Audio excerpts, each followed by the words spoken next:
होता है जब मैं ये चीज़ें देखता हूँ कि लोग ने भगवान शिव का जो स्वरूप है वो ऐसा बना दिया है जैसे वो देवाधिदेव महादेव नहीं कोई राक्षस है। भगवान शिव जो कि इतने शांत हैं, जो कि मग्न रहते हैं अपनी समाधि में, जो इस विश्व का कल्याण करने के लिए जो है वो हलाहल विष को पी जाते हैं, ऐसे भगवान शिव का स्वरूप इतना भयानक लोगों ने बना दिया है कि लोग उन्हें देख देख कर डर जाते हैं। लोगों के जो मन में जो उत्पन्न होता है वो सिर्फ और सिर्फ उनके लिए डर महसूस होता है। आप देखिए, ये लोग जो जागरण करते हैं, माता की चौकी जो लगाते हैं, इसमें जब झांकी निकाली जाती है तो माता काली और बाबा भोलेनाथ की भी झांकी निकाली जाती है। माता काली का स्वरूप इतना भयानक बना दिया है कि कोई उन्हें माता कहने के लिए राजी नहीं है। इतने डर उनके प्रति, इतना डर माता के प्रति लोगों के मन में डाल दिया है कि उन्हें कोई पूजने के लिए तैयार नहीं है।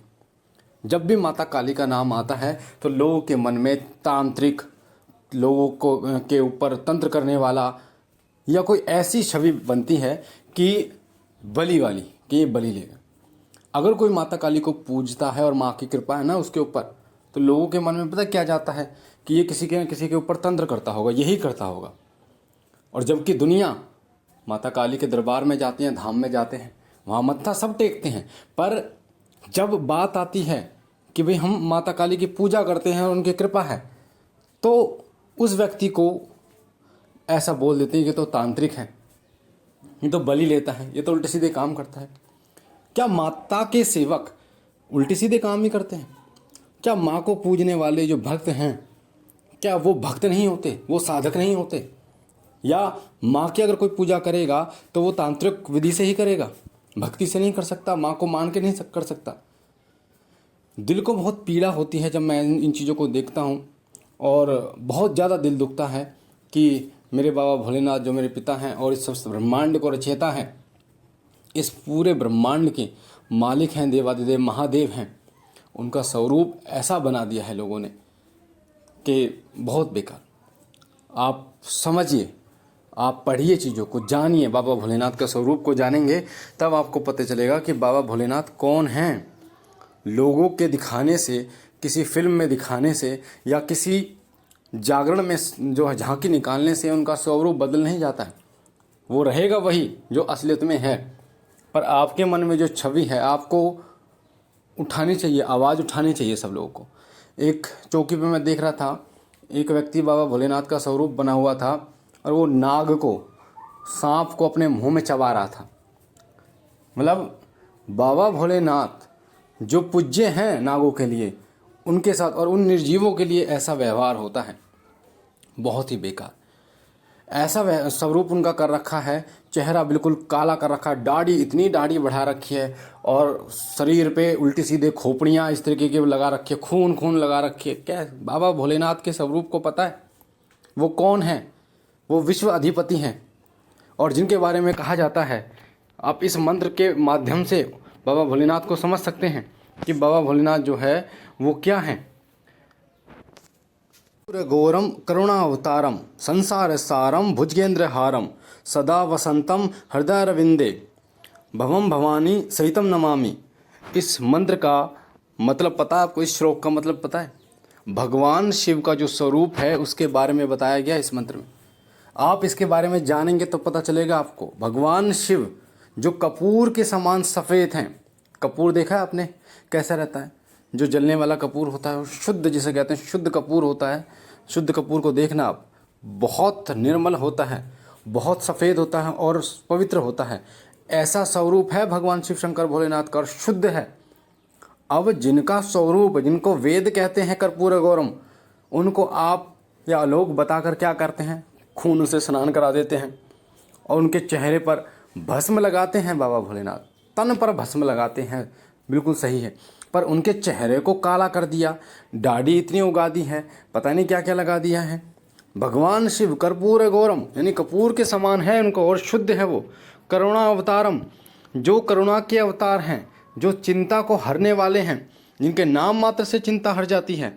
संसार सारम, जो ब्रह्मांड के देवता हैं, ब्रह्मांड के जो है वो स्वामी हैं, वो है संसार सारम। भुजगेंद्र हारम यानी जो नागों की माला अपने गले में धारण करने वाले हैं, यानी जो नागों को पर भी इतनी कृपा इतनी करुणा करने वाले हैं कि स्वयं भगवान शिव ने नागों को वो स्थान दिया जो स्थान इस संसार में किसी को नहीं दिया। अपने गले में जिनको धारण करते हैं, सदा वसंतम हृदय रविंदे मतलब कमल के समान पवित्र जिनका हृदय है, और उनके हृदय में सदैव जो है वो अपने भक्तों का वास रहता है। और भवम भवानी सहितम नमामि, यानी कि भगवान शिव और माता पार्वती को मैं अपने हृदय में वास करता हूँ और उन्हें प्रणाम करता हूँ। इस मंत्र का अर्थ है। तो भगवान शिव जो त्रिनेत्रधारी हैं, जो अपने माथे पर त्रिनेत्र धारण करते हैं, जो जटा में गंगा को धारण करते हैं, आप जानिए तो सही उनके बारे में। भागीरथी, जब भागीरथ जी माता गंगा को अपने पूर्वजों के उद्धार के लिए जब धरती पर लेके आ रहे थे, तो माता गंगा बहुत प्रसन्न थी धरती पर आने के लिए स्वर्गलोक से, पर उनके वेग को सहने के लिए जब भगवान शिव की तपस्या की उन्होंने, तो भगवान शिव ने उन्हें कितना करुणा करी, कितना प्रेम किया कि मैं माता गंगा को अपनी जटाओं में धारण करूंगा, अपने भक्त के लिए इतना तक किया उन्होंने। आप सोचिए, समुद्र मंथन जब हुआ तो हलाहल विष, जिसके प्रभाव से देवता भी नहीं बच पा रहे थे, ऐसे हलाहल विष से पूरी सृष्टि का अंत था। हम कहते हैं भगवान भोलेनाथ संहारक हैं, पर आप देखिए उनके बारे में जानिए, उनके व्यक्तित्व को जानिए कि उन्होंने इस संसार को संहार तब किया जब दुष्टों का संहार किया भी उन्होंने, और इस संसार की रक्षा भी करने वाले वही हैं। हलाहल विष को जिसे कोई देवता, जिसे ब्रह्मदेव जो सृष्टि के रचयिता हैं, भगवान विष्णु जो पालन करने वाले हैं, जिनकी इतनी महिमा है, वो भी जिसे धारण नहीं कर पाए। और किसने धारण किया? बाबा भोलेनाथ ने धारण किया, मेरे पिताजी महाराज ने धारण किया। सोचिए आप कि वो कितने करुणामयी हैं, कितनी कृपा करने वाले अपने भक्तों पे कि वो हलाहल विष को धारण कर गए। तो ऐसे हैं बाबा भोलेनाथ जो स्वयं जो है इतने महादानी हैं, जिन्हें लंका का जब उद्घाटन था, जब माता पार्वती ने बोला था कि हम यहाँ रहते हैं, तो लंका भगवान विश्वकर्मा से वह बनवाई थी भगवान शिव शंकर भोलेनाथ ने। तो जिस दिन उद्घाटन था तो लंका पति रावण को बुलाया गया था। उस समय रावण से जब बोला कुछ मांगने के लिए दक्षिणा में, तो उसने लंका मार दी और लंका दे दी बाबा भोलेनाथ ने। इतने विश्व के ज्ञानी दानी भगवान का ऐसा स्वरूप और मेरे इष्ट ऐसा स्वरूप, मैं तो बिल्कुल भी नहीं ऐसे लोगों, मैं तो चाहता हूं कि ऐसे लोगों पर कार्रवाई होनी चाहिए। ऐसे लोगों को बिल्कुल नहीं छोड़ना चाहिए जो इस प्रकार से। और हमारे हिंदू धर्म में जिस तरीके से देवी देवताओं को अपमानित किया जाता है, किसी को भी आजकल आपने देखा होगा, जो बच्चे मांगने वाले हैं, जो बच्चे या जो लोग मांगते हैं ना, जो आपको सड़क पर मिल जाएंगे जो भीख मांगते हैं, वो लोग भगवान शिव, बच्चों को ना ऐसा श्रृंगार कर देते हैं, भगवान शिव बना देते हैं, किसी को हनुमान जी बना देते हैं और वो भीख मांगते हैं। आप सोचिए, कभी आपने मुस्लिम धर्म में देखा है, सिख धर्म में देखा है, सिख धर्म में देखा किसी गुरु का ऐसी वेशभूषा बना के भीख मांगते हुए? या मुस्लिम धर्म में? ये हमारे ही में ही क्यों होता है? इसके लिए हमें आवाज़ उठानी चाहिए, जो कि गलत है। भगवान शिव अपने भक्त पर करुणा करने वाले हैं, और जितनी जल्दी वो प्रसन्न होते हैं उतनी जल्दी कोई और देवता नहीं होता।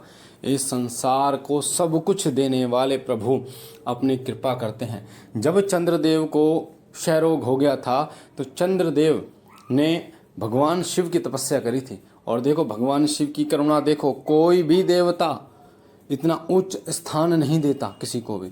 भगवान शिव ने अपने मस्तक पर चंद्र को धारण किया और चंद्रमणि के रूप में धारण किया, ताकि भगवान शिव के प्रकाश से जो चंद्रमा है वो 15 दिन चमकता रहे, वरना चंद्रमा का नष्ट होना तय था जब श्राप मिला था। तो इतने करुणामयी देवता को इस प्रकार बना दिया है।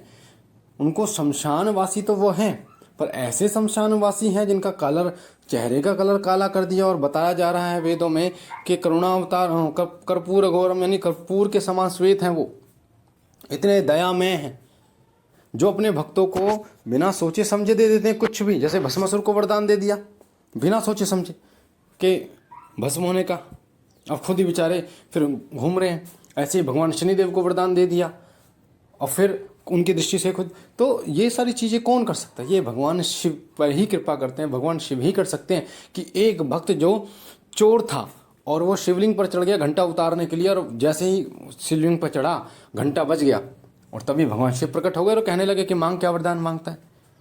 पहला भक्त है जो मुझ पे चढ़ गया। नहीं, लोग मुझ पे क्या क्या चढ़ाते हैं, बेलपत्र चढ़ाते हैं, फल फूल चढ़ाते हैं। तो ऐसे देवता कभी देखे हैं किसी ने? कभी सोचा है उनके बारे में? कभी जाना है उनके बारे में कि कितने करुणा करने वाले हैं, कितने भक्तों के भक्त वत्सल हैं? और माँ पार्वती, माँ आदिशक्ति, माँ काली जिनके साथ रहती हैं, उनका भी ऐसा स्वरूप बना रखा है जो इस संसार को तारने वाली है, मोक्ष प्रदान करने वाली है। सभी से मेरी विनती है हाथ जोड़कर, जितने भी लोग इस ऑडियो को सुन रहे हैं उन सब से मेरी हाथ जोड़कर विनती है, भगवान शिव के प्रति अपने हृदय में एक भाव, एक पिता का भाव लेके आइए। जितना सुंदर उनको देख सकते हैं उतने सुंदर चित्र की आप स्थापना अपने घर में कीजिए। अपने घर में सुंदर से सुंदर चित्र की स्थापना करके उसको अपने मन में बसाइए। भगवान शिव के इस कर्पूर जो उनका रंग है और इनका स्वरूप है ना, इसको जन जन तक पहुंचाइए। इस वीडियो को जितना हो उतना शेयर कीजिए ताकि भगवान शिव शंकर भोलेनाथ का असली स्वरूप लोगों को पता चले कि वो कितने दयालु, कितने कृपालु हैं और भक्तों के लिए वो क्या क्या करने के लिए तैयार हैं, ये आपको पता चले। बाकी बाबा भोलेनाथ सब पर कृपा करें। जो लोग इस ऑडियो को सुन रहे हैं सबके घर परिवार में सुख समृद्धि लेके आए, घर काम में बरकत दे। हम मिलते हैं एक नई जानकारी के साथ।